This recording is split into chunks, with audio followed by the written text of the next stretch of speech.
அனைவருக்கும் வணக்கம். சிந்திக்க வல்ல நிகழ்ச்சி மூலமா மீண்டும் உங்கள் சந்திக்கல மிக மகிழ்ச்சி. இன்றைய பிறந்தநாள் காணும் அனைத்து நல்லுள்ளங்களுக்கும் பிறந்தநாள் நல்வாழ்த்துக்கள். நம்ம அப்பாஜி கதையில பார்த்துட்டு இருக்கோம் இல்லையா, அதுல அடுத்தது என்னன்னா, உலகம் நம்மை போல்தான் அப்படின்றத கதையோட தலைப்பு. உலகம் நம்மை போல்தானாக்கா, உலகத்துல இருக்க மக்கள் எல்லாரும் சாதாரண மக்கள் கூட என்னன்னா நல்லா இருக்காங்களா எப்படின்றத சோதிச்சு பாக்குறது தான். ஒரு நாள் ராயரும் அப்பாஜியும் பேசிட்டு இருந்தாங்களா, அதுக்கு அப்பாஜி சொன்னாரு, நான் இதை நிரூபிக்கிறேன்.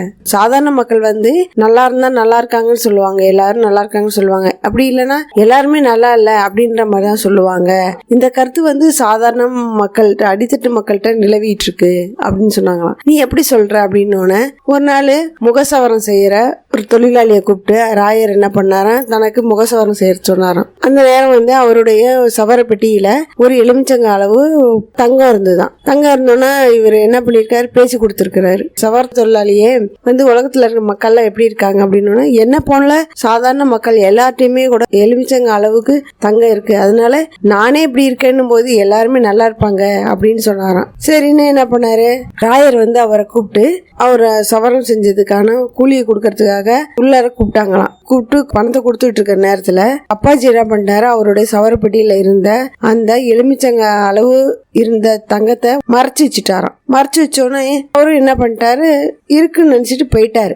ஆனா அதே சவர தொழிலாளிய அடுத்த மாசம் என்ன பண்ணாராம், முகசவரம் செய்யறதுக்காக ராயருக்கு கூப்பிட்டுருக்காங்க. திரும்பவும் என்ன செஞ்சிருக்காரு, ராயர் அதே சவர தொழிலாளி கிட்ட கேட்டிருக்கிறாரு, இப்ப மக்கள்லாம் எப்படி இருக்காங்க அப்படின்னு சொல்லி கேட்டிருக்காரு. அதுக்கு என்ன சொல்றீங்க போங்க, என்ன மாதிரியே எல்லாரும் கஷ்டப்படுறாங்க போல இருக்கு, ஒரு எலுமிச்சங்க அளவு கூட ஒரு தங்கம் சேர்க்க முடியாம ரொம்ப கஷ்டப்பட்டு இருப்பாங்க, அப்பனா அவங்களோட நிலைமை எல்லாம் எப்படி இருக்குன்னு பாருங்க ஐயா.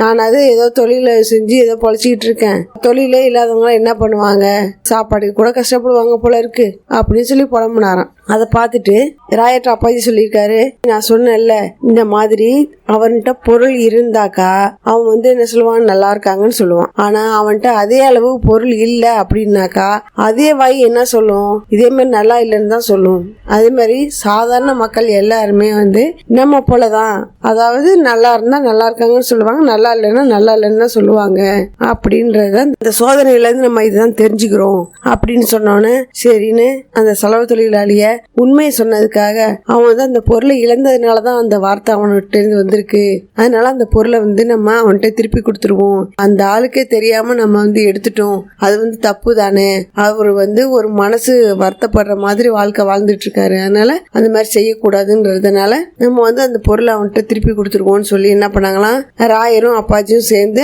அந்த பொருளை அவர்கிட்ட திருப்பி கொடுத்தாங்களாம். ஆனா அந்த தொழிலாளி என்ன பண்ணாரோ அதை வாங்கிட்டு ரொம்ப சந்தோஷப்பட்டு இனிமே எல்லாரும் நல்லா தாங்க இருப்பாங்க அப்படின்னு சொல்லிட்டு போயிட்டாராம். இதான் உலகத்துல இருக்கிறவங்களுடைய வாழ்க்கையை வாழ்ற தன்மை அப்படின்னு சொல்றத புரிஞ்சுக்கிட்டாங்க. இந்த கதை உங்களுக்கு பிடிச்சிருந்தா லைக் பண்ணுங்க, ஷேர் பண்ணுங்க. மேலும் இது மாதிரி கதைகளுக்கு நம்ம சேனலை சப்ஸ்கிரைப் பண்ணுங்க. தேங்க்யூ.